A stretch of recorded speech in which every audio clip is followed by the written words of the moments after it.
Welcome to Reach the World ASAP. I'm happy to have this chance to look deep into God's passionate love for the lost with you. May it motivate us to love them like He does. My name is Pastor Scott Griswold, and I work with ASAP Ministries. The Himalayan mountains are intensely cold. No one would choose to walk through them in the midst of a blizzard, but sometimes people get caught in a snowstorm. Sadhu Sundar Singh and his companion once were. The whiteness blinded them. The wind whipped through. They were frozen to the bone. Sundar wondered how they would survive. Have you ever heard of Sadhu Sundar Singh? He was born in 1889 in northern India. His father was a rich Sikh. Sundar mastered the Vedas, those writings that are sacred to Hindus.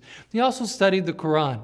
Then, like the Buddha, Sundar left everything to devote himself to find truth and peace. There was one place he was sure he would not find those things. He hated the Christian Bible. Sundar tore it into pieces. He burned it right in front of his father to show that he would never have anything to do with Christ. But after that, his heart was racked with confusion, with depression. He wanted to die. Sundar cried out, "God, if you exist, show me or I will kill myself." It was an awful cry, but God heard him. Sundar saw a bright flash of light. Was his room on fire? He looked closer into that light and he saw Jesus. He heard him speak directly to him in Hindi. "How much longer are you going to search for me? I have come to save you. You prayed for the right path. Why have you not followed it?" Sundar Singh received the gift of salvation. He dedicated his life to Jesus. And Sundar decided to continue to wear the yellow robe of traveling so-called holy men to let everybody know he was entirely devoted to holiness. But now when others asked him about truth and peace and things like that, he knew which path to show them. Sundar's father and his whole family turned away from him. He became a wandering witness for God. And he traveled everywhere in simplicity, barefoot, without any belongings. He even climbed up high into the Tibetan mountains to share the gospel with the Buddhist monks. They persecuted him terribly. Once they took him, dropped him right down into a deep well to die. It was dry, but it was dark and frightening. There were bones all around him of men who had died there before. For 2 long days he suffered, knowing there was no escape. The lid to the well was shut and padlocked tight. In that deep darkness, where he could see nothing, a huge spiritual darkness came over his soul. He was terribly depressed, but God had not forgotten him. Suddenly there was a light from above, not a bright shining light but before, but was this an angel? No, well maybe. Ropes were thrown down to him. They pulled him out, set him free. He didn't see the face of those who'd let him out, so he turned and began to share his faith again with the Buddhists. Told him that Jesus had found a way to set us free from all the evil we have ever done. The head monk was enraged when he found out.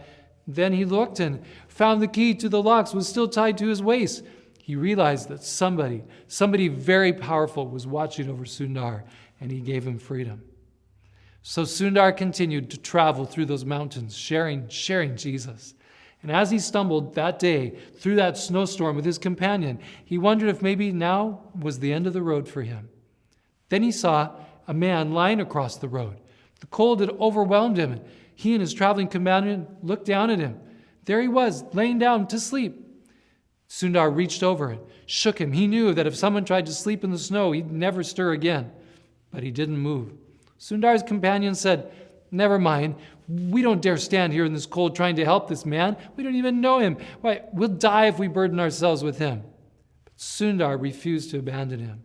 No, I can't leave him lying here." The companion shook his head and moved on down the path. Sundar struggled to wake the man up, then took him and half carried him, half dragged him along. Slowly, with Sundar's warmth against him, the man came to. They leaned on each other and struggled against the wind. Step by step, they walked toward safety. But what was that? There was a form. There was a form lying on the ground, right in there in the road. Sundar looked closely. It was his traveling companion, frozen and dead. That sad and beautiful story has a powerful lesson for you and I. It reminds me of something that Ellen White wrote in the book Gospel Workers, page 46. She describes a scene almost identical to our story.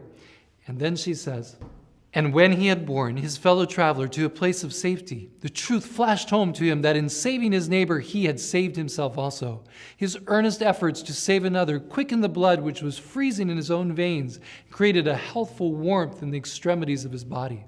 She goes on to say, these lessons must be urged upon young believers continually, not only by precept, but by example, that in their Christian experience they may realize similar results.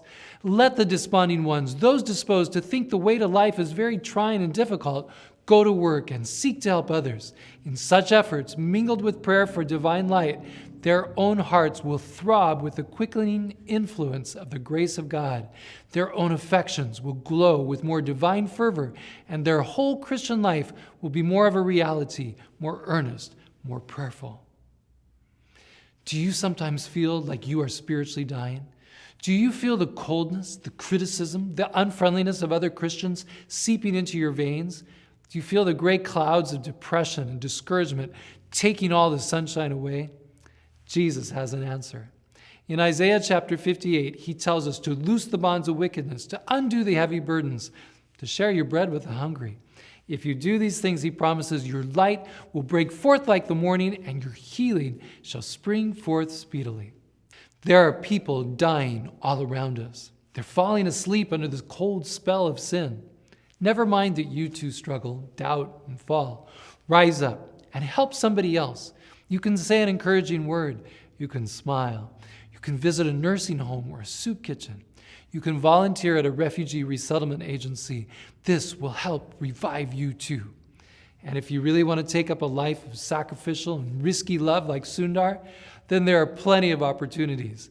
Try Adventist Frontier Missions at AFM Online. They have a number of calls for career missionaries in challenging places, like among Iraqi refugees in Jordan or Syrian refugees in Turkey, and yes, Tibetans in India like Sundar Singh. Is it worth risking your life? Is it worth being inconvenienced today to reach out? Listen to one more quotation about snow from Ellen White. It's from The Desire of Ages, page 825. Divine love has been stirred to its unfathomable depths for the sake of men, and angels marvel to behold in the recipients of so great love a mere surface gratitude. Angels marvel at man's shallow appreciation of the love of God. Heaven stands indignant at the neglect shown to the souls of men. Would we know how Christ regards it?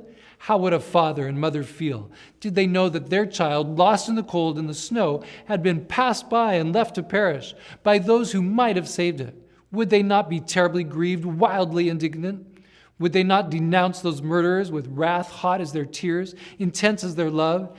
The sufferings of every man are the sufferings of God's child. And those who reach out no helping hand to their perishing fellow beings provoke his righteous anger. My friends, shake the snow, cast off the sleepiness, hoist up the dying traveler, and carry him forward. For their sakes, for our sakes, together, let's reach the world ASAP.